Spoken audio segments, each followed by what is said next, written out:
Hello दोस्तों, हमारे YouTube channel पर आपका बहुत बहुत स्वागत है। आज हम इस वीडियो के माध्यम से आपको सिखाने वाले हैं कि अगर आपके परिवार में कोई 18 साल से कम उम्र का बच्चा विकलांग है या फिर मंद बुद्धि है और वो स्कूल में नहीं जा रहा है, तो उसका जो पेंशन का फॉर्म है जो आपने किस प्रकार से अप्लाई करना है। सबसे पहले आपने है जो अपने सरल हरियाणा के पोर्टल पर आ जाना है और यहाँ पर न्यू यूज़र वाले कॉलम पर क्लिक करके अपना यूज़र आईडी और पासवर्ड आपने बना लेना है। यूज़र आईडी और पासवर्ड यहाँ पर एंटर करना और जो कैप्चा आपको यहाँ पर दिखाई दे रहा है ग्रीन बॉक्स में, उसको यहाँ पर डालने के बाद सबमिट पर क्लिक कर देना है। जैसा ही आप क्लिक करोगे तो आपके सामने इस प्रकार का इंटरफेस आएगा और यहाँ पर अप्लाई फॉर सर्विस का एक ऑप्शन आपको दिखाई देने वाला है। उसके बाद व्यू ऑल अवेलेबल सर्विस का एक ऑप्शन आपको दिखाई देने वाला है, इस पर आपने क्लिक कर देना है। जैसे ही आप क्लिक करोगे तो सरल हरियाणा के पोर्टल पर हरियाणा सरकार के द्वारा प्रदान की जाने वाली भिन्न भिन्न डिपार्टमेंटों के द्वारा प्रदान की जाने वाली सेवाएं हैं वो सारी आपको यहाँ पर दिखाई देने वाली होंगी। लेकिन आपको यहाँ पर वह पेंशन वाली स्कीम है जो ऐसे ही प्राप्त नहीं होगी। तो आपको क्या करना है, यहाँ पर सरल एक सर्च का एक ऑप्शन आपको दिखाई देने वाला होगा यहाँ पर कॉर्नर में। तो यहाँ पर आपने सिंपली क्या है, डिसेबल है जो टाइप कर देना है। जैसे आप डिसेबल टाइप करोगे तो आपको यहाँ पर छठे नंबर पर आपको एक स्कीम आपको दिखाई देने वाली है, असिस्टेंट फाइनेंशियल असिस्टेंट टू, वहाँ पर क्लिक कर देना और उसके बाद इस प्रकार का इंटरफेस खुलकर आएगा। यहाँ पर एक डाउनलोड करने का ऑप्शन आपको दिखाई देने वाला। यहाँ पर एक प्री वेरिफिकेशन के लिए एक 2 पेज का फार्म होता है, वो आपने डाउनलोड करना है। उसके बाद अप्लाई प्रोसीड वाले ऑप्शन पर आपने क्लिक कर देना है। वो इसके बाद आपको इस प्रकार का इंटरफेस खुलकर आएगा। इसके बाद आई हैव फैमिली आईडी वाले इस कॉलम पर आपने क्लिक कर देना है। क्लिक करने के बाद अब आपने है जो वो फैमिली आईडी यहाँ पर इंटर करनी है जिस फैमिली आईडी में वो बच्चा है, वो जिसमें कि वो डिसेबल बच्चा हमारा है। फैमिली आईडी इंटर करने के बाद click here to fetch family data. फिर आपको यहाँ पर उस मेंबर का सिलेक्शन करना है, उस बच्चे का सिलेक्शन करना है जिसका पेंशन आप बनवाना चाहते हो। उसके बाद आपने यहाँ पर ओके पर क्लिक कर देना। उसके बाद सेंड ओटीपी पर आपने क्लिक कर देना। उस बच्चे के सामने फैमिली आईडी में रजिस्टर्ड मोबाइल नंबर जो होगा वो यहाँ पर आपको दिखाई देने वाला होगा। अब इस पर एक ओटीपी चला जाएगा जो कि 4 अक्षरों का आपका रहने वाला होगा। इसके बाद आपने एंटर ओटीपी वाले इस बॉक्स में आपने है जो वो ओटीपी डाल देना जो आपके रजिस्टर्ड मोबाइल नंबर पर आपको प्राप्त होता है। ओटीपी डालने के बाद आपको यहाँ पर click here to verify OTP का एक ऑप्शन आपको दिखाई देने वाला है, इस पर क्लिक कर देना है। सक्सेसफुली तरीके से ओटीपी वेरीफाई हो गया, अब ओके पर क्लिक कर देना है। स्क्रॉल करके हम थोड़ा सा नीचे आपको लेकर के चलते हैं। जैसे हम स्क्रॉल करके नीचे आएंगे तो यहाँ पर पर्सनल डिटेल हमें यहाँ पर दिखाई देने वाली होगी और यहाँ पर नोट में लिखा है कि आपके माता पिता का नाम है जो आपकी बैंक पासबुक से मेल खाना चाहिए। इसके बाद आपको यहाँ पर सारी डिटेल है जो बच्चे से संबंधित फैमिली आईडी है, उसका नाम है, उसके फादर का नाम है, उसकी मदर का नाम है। उसके बाद यूनिक आइडेंटिटी डिसेबिलिटी आईडी जो डिसेबल सर्टिफिकेट पर आपकी रहने वाली होती है वो आपको यहाँ पर टाइप करनी होगी। इसके बाद परमानेंट एड्रेस, कोरस्पोंडेंस एड्रेस है, सारी चीज़ें आपको यहाँ पर दिखाई देगी और यहाँ पर आपने टाइप में है जो परमानेंट का ऑप्शन आपने सेलेक्ट कर लेना है। इसके बाद जो उस बच्चे का जो फोटो आपको अपलोड करने का ऑप्शन आपको दिखाई देने वाला है जो कि आपका 70 KB से नीचे आपने रखना है। अब आपको यहाँ पर सारी डिटेल है जो हम आपको दिखाई देते हैं और यहाँ पर डिसेबल वाली जो आईडी है जो सर्टिफिकेट में आपके पास अवेलेबल है डिसेबल सर्टिफिकेट में, वो आपने इस प्रकार से टाइप कर देनी है जैसे कि हम आपको यहाँ पर करके दिखा रहे हैं। हमने डिसेबिलिटी वाली वो आईडी हमने यहाँ पर टाइप कर दी है। इसके बाद आपके पास ईमेल आईडी का ऑप्शन आपको दिखाई देने वाला। ईमेल आईडी आप चाहे तो यहाँ पर डाल सकते हैं, अदरवाइज इसको ना भी डाल सकते हैं। इसके बाद हमने यहाँ पर फोटो है जो उस कैंडिडेट का सिलेक्ट कर लिया और फोटो आपको यहाँ पर दिखाई भी देने लग चुका है। अब हम क्या करेंगे, यहाँ से कुछ नहीं करना, हमने यहाँ पर सीधा का सीधा स्क्रॉल करके थोड़ा सा नीचे की तरफ आना और आगे की डिटेल हमको आपको दिखाते हैं कि आपकी क्या क्या चीज़ें इसमें रहने वाली है। तो हम यहाँ पर क्या कर चुके हैं, अभी स्क्रॉल करके नीचे आ चुके हैं और यहाँ पर आइडेंटिटी यूर लोकेशन में आपका डिस्ट्रिक्ट, आपका सिटी और आपका जो विलेज वगैरह ऑटोमेटिकली फैमिली आईडी से उठा लिया जाएगा। इसके बाद अगला फॉर्म जो एप्लीकेंट्स डिटेल आपको दिखाई देने वाली होगी, यहाँ पर सारी डिटेल, उसकी कास्ट है, उसकी जो भी सारी चीज़ें हैं जो आपको यहाँ पर दिखाई देने वाली होंगी, उसकी फैमिली आईडी में क्या इनकम है, डिसेबल्ड है क्या है, वो सारी की सारी डिटेल यहाँ पर फैमिली आईडी से उठाएगा। यहाँ पर आपको कुछ भी नहीं करना, इसको सिर्फ देखना मात्र आपने रहने वाला है।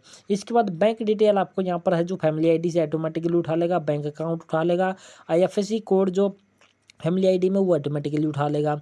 इसके बाद बैंक का सिलेक्शन करना है कि हमारा जो बैंक रहने वाला कौन सा है, पंजाब है या सर्व हरियाणा ग्रामीण बैंक है, तो ये भी हमने यहाँ पर है जो सेलेक्ट कर लिया है। इसके बाद स्क्रॉल करके हम क्या करेंगे, नीचे की तरफ आ जाएंगे और इसके बाद प्री वेरिफिकेशन का जो सर्टिफिकेट जो 2 पेज का हमारा डाउनलोड हुआ था वो हमने यहाँ पर क्लिक करना कि हमने किससे वेरीफाई करवाया है। तो हमने यहाँ पर सरपंच वाला ऑप्शन सेलेक्ट कर लिया है।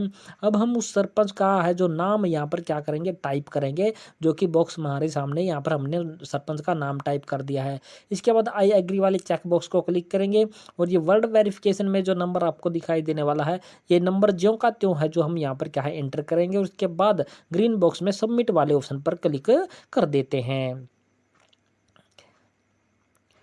क्लिक करते ही हमारे सामने जितनी भी डिटेल अभी तक हमने फिल की थी वो सारी की सारी हमारे सामने इस प्रकार से दिखाई देने वाली होगी। स्क्रॉल करके हम नीचे की तरफ आएंगे, सारी डिटेल को चेक करते हुए सारी डिटेल को नीचे की तरफ लेकर के आएंगे और उसके बाद आपको है जो अटैच एनेक्सर का एक ऑप्शन आपको दिखाई देने वाला, सिंपली इस पर है जो हम क्या करेंगे, क्लिक कर देते हैं।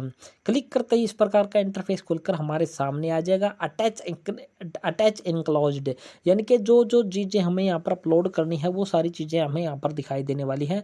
4 डॉक्यूमेंट है जो अपलोड करने, मुख्य रूप से 3 अपलोड करने हैं। तो पहले वाले में हमने वो पेज अपलोड करना है और दूसरे वाले में हमने यहाँ पर अपनी है जो डिसेबिलिटी का सर्टिफिकेट जो बना वो अपलोड करना है। इसके बाद हरियाणा डोमिसाइल उस कैंडिडेट का हमने अपलोड करना जिसका हम यहाँ पर पेंशन बना रहे हैं और इसके बाद प्री वेरिफिकेशन रिपोर्ट है जो हमने यहाँ पर है जो सेलेक्ट कर लेनी है और यहाँ पर उसका जो अपलोड करने का ऑप्शन हमारे पास अवेलेबल हो चुके हैं। जो प्री वेरिफिकेशन अपलोड हमने करनी थी उसको डाउनलोड करने के लिए यहाँ पर क्लिक हेयर का ऑप्शन आपको दिखाई देने वाला, इस पर हम क्लिक करेंगे और उसको यहाँ पर डाउनलोड करके एक फिर से आपको यहाँ पर दिखा देते हैं कि वो आपकी किस प्रकार से रहने वाली है। ये आपका वो 2 पेज की एक PDF फाइल आपकी रहने वाली है और इसको है जो आपने अच्छे से फिल कर लेना है।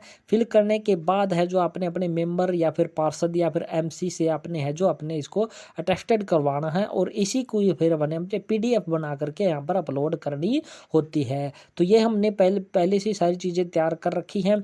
तो हम यहाँ पर है जो वो PDF है जो अपलोड करने के लिए हम यहाँ पर चूज फाइल पर क्या कर देते हैं, क्लिक कर देते हैं।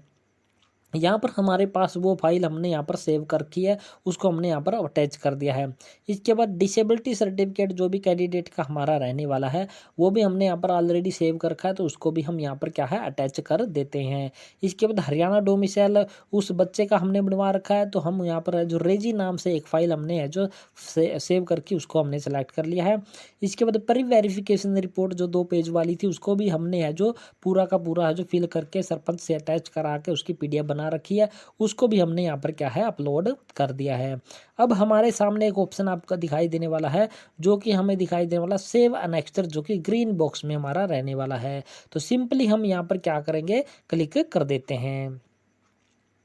जैसे हम इस पर क्लिक करेंगे तो हमारे सामने एक बार फिर से सारी डिटेल हमें यहाँ पर दिखाई देने वाली होंगी और जो जो फॉर्म जो हम चीज़ें हमने अपलोड की है वो देखने के लिए हम यहाँ पर क्लिक करेंगे एक एक पर, तो इस प्रकार से हमें वो चीज़ दिखाई देने वाली होगी जो जो चीज़ हमने यहाँ पर अपलोड की है।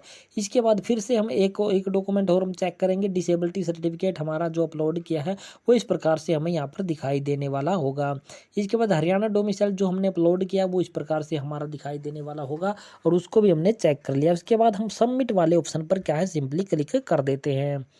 क्लिक करते ही हमारे सामने इस प्रकार का इंटरफेस आ जाएगा, यानी कि हमारा प्रिंट आउट है जो फाइनल हमारा आ जाएगा। गवर्नमेंट ऑफ हरियाणा, यहाँ पर सरल ID दिखाएगी, यहाँ पर हमारी डेट दिखाई देने वाली होगी और यहाँ पर उस एप्लीकेशन से संबंधित हमारी सारी जानकारी है जो हमें यहाँ पर है जो दिखाई देने वाली होगी।